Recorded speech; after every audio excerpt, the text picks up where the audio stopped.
How much do you think it costs to replace the average employee? It's about 25% of their annual salary. Now that's just an industry average. It could be less, but it could be even more in your company.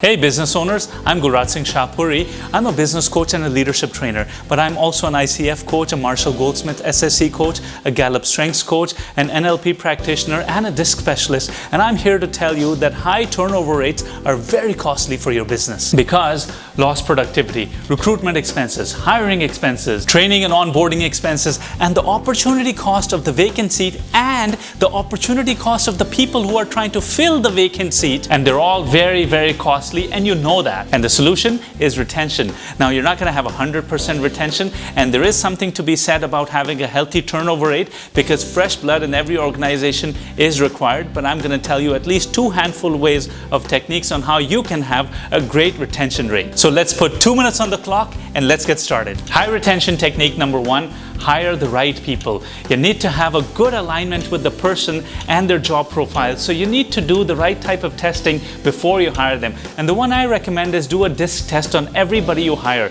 That'll tell you the nature and the personality of the person and what is required for the job. Number 2, realize that the appointment letter, the hiring letter that you give people, that can have strength. If legally in the jurisdiction where you operate your business, if you're able to withhold a certain amount of salary as bond, you can make sure that you're not going to have a runaway problem anymore. That means that people aren't simply going to be able to quit on you just like that. They're going to realize that they're going to leave a certain amount of their salary with your company if they do that. So they're going to have to serve out their proper notice. Number 3, you have to mentor people and you have to set goals with people. When you're onboarding people, ask them, what are your goals? Where do you want to see yourself in our company in a certain amount of time? Keep showing them hope for the future. You know what? It's going to be good for their careers. They're actually going to be able to meet certain landmarks and improve very quickly. Otherwise, if there's no hope, they're not going to stick around. And number 4, pay people well. Make sure you're paying within the range or a little higher than the industry average. Also try to give good benefits, even health insurance if it's possible. When people are valued, they stick around. Number 5 is train people well and have good systems. Now you've heard me say over and over again that when people know what to expect of them and how they will be measured, they feel happy and they feel motivated and they'll stick around. And number 6, you've heard me say this before, cross-train your staff.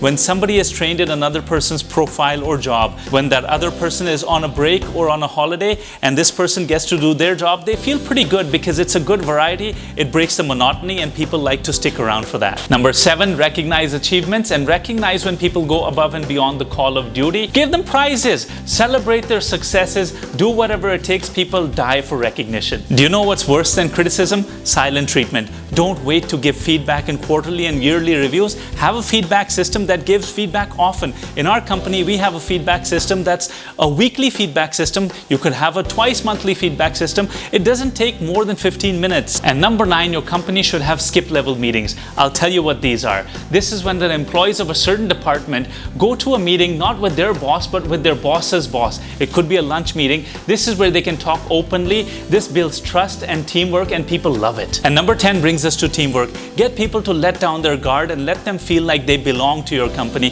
This could be your annual day. This could be your company founders day. It could be a Christmas party. Anywhere, people feel really at home when they get an opportunity to do stuff like this. Well, that's it. Time's up. I'm going to leave you with one parting thought, and let's call it the Esprit Challenge. Now, the Esprit clothing company, when they were in San Francisco, they used to give their employees 2 paid weeks off, and they said, go look for a job and see if this suits you better. What happened is when their employees reported back to them about what other companies were offering, Esprit was able to build in so many things and they had a retention rate exactly where they wanted it to be. In the comments below, let us know the type of retention problems you're having. Maybe me or somebody from my team or anybody from the internet who's reading your comments will be able to help you out with your specific problems. And also consider implementing the Esprit Challenge in your company. You're going to be surprised how much your retention rate is actually going to go up. If you liked any of these 10 ideas, make sure you hit the like button and also subscribe to the channel if you haven't done so already. And if you want to get notified as soon as a new 2-Minute Tuesday video comes out, make sure you hit the bell icon too. I'm Gulraj Shahpuri and I mean business.